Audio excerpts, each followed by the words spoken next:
இன்றைக்கு உங்களுக்கான தேவனுடைய பணித்துளிகள். யோவான் எழுதிய சுவிசேஷம் 2ஆம் அதிகாரம் 7, 8 வசனங்கள் முடிய. இயேசு கிறிஸ்து வேலைக்காரரை நோக்கி, ஜாடிகளிலே தண்ணீர் நிரப்புங்கள் என்றார்.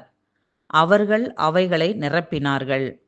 அவர் அவர்களை நோக்கி, நீங்கள் இப்பொழுது மொண்டு பந்தி விசாரிப்புக்காரரிடத்தில் கொண்டு போங்கள் என்றார். அவர்கள் கொண்டு போனார்கள். ஆமேன். கானாவூர் திருமணத்திற்கு அழைக்கப்பட்ட ஆண்டவராகிய இயேசு கிறிஸ்து தண்ணீரை திராட்சரசமாய் மாற்றி முதல் முறை தன்னுடைய மகிமையை வெளிப்படுத்தினதை பார்க்கிறோம். ஏன் அவரே அந்த ஜாடியில் தண்ணீரை வரவழைத்து அதை திராட்சரசமாய் மாற்ற முடியாதா? சகலமும் அவரால் முடியும். ஆனால் வேலைக்காரரிடம் தண்ணீரை நிரப்பச் சொல்லுகிறார். பின்பு அதை மொண்டு கொண்டு போங்கள் என்று கட்டளையிடுகிறார். அது சுவை மிகுந்த திராட்சரசமாய் மாறுகிறது. இதுதான் நம் ஆண்டவருடைய ஃபார்முலா. பிரியமானவர்களே, நாம் நம்மளுடைய விண்ணப்பங்களையும் தேவைகளையும் நாம் விரும்புகிறபடி நமக்கு நடக்க வேண்டும் என்று தேவனிடம் விண்ணப்பம் பண்ணுகிறோம். வேதம் இப்படி சொல்லுகிறது.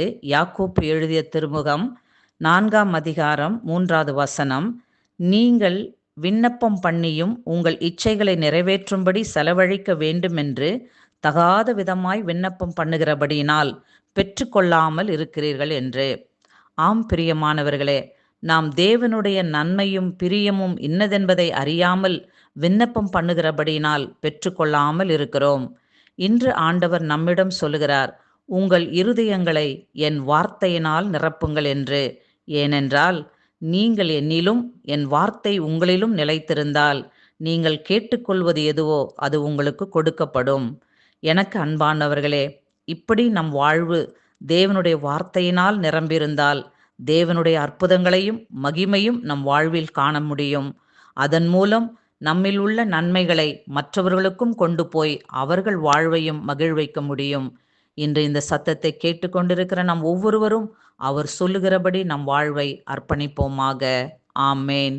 God bless you all.